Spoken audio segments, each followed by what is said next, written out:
Hello বন্ধুরা, আপনারা সবাই কেমন আছেন? আশা করছি আপনারা সবাই ভালো আছেন। আমি এই মুহূর্তে দেখে নিলাম তাণ্ডব সিনেমার টাইটেল ট্র্যাক ১ মিনিট ৩০ সেকেন্ডের এই গানটি কেমন লাগলো ভাই? অসাধারণ মানি অসাধারণ। এত অ্যামেজিং হয়েছে কি বলবো? এই র‍্যাপ সং এর পুষন যদি আপনি দেখেন, বিশ্বাস করেন এত ভাল লাগবে শুনতে। আর এখানে শুধু পিকচার যাচ্ছে, লিরিক্যাল সং আরকি এটা। শাকিব খানের পিকচার এবং শাকিব খানকে তো দেখতে অসাধারণ লাগছে এবং সং এর লিরিক্স কি বানিয়েছে! মারাত্মক। বাংলাদেশের গানের তুলনায় এইরকম গান খুব কম হয় এবং এইরকম গান হয়েছে বলেও আমার মনে হয় না। হলেও এইরকম গান খুব কম হয়েছে।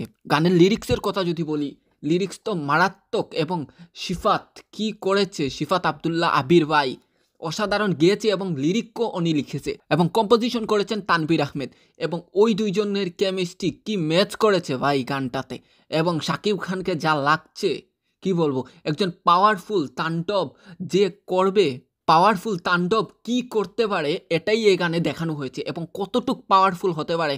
একজন অ্যাক্টরকে পাওয়ারফুল দেখানোর জন্য একটা পাওয়ারফুল ইমপ্যাক্ট গান দরকার, যে গানটা এইটা, যেটা দেখে বোঝা গেছে এটাতে একটা পাওয়ার রয়েছে, যেটা দেখে ফিল হচ্ছে ঠিক আছে এই গানটি এটার সাথে জাস্টিফাই হয়, এমন একটা গান এবং অসাধারণ লাগছে গানটা শুনতে। কিছু কিছু পোরশন আছে বারবার রিপিটে শুনতেও ভালো লাগে এবং টিজারে ছিল কিছু লাইন যেগুলো অসাধারণ অ্যামেজিং লেগেছিল। এই গানটা আমার কাছে অনেক অনেক অনেক 100-এ আমি 200 দেবো এই গানটাকে। তাহলে বন্ধুরা, আমার ভিডিওটি আজ এই পর্যন্তই। ভিডিওটি ভালো লেগে থাকলে অবশ্যই ভিডিওটি লাইক এবং চ্যানেলটি সাবস্ক্রাইব করে কমেন্ট করে আমার পাশেই থাকবেন। মন ভালো রাখবেন, নিজের উপর বিশ্বাস রাখবেন। Tata, bye bye.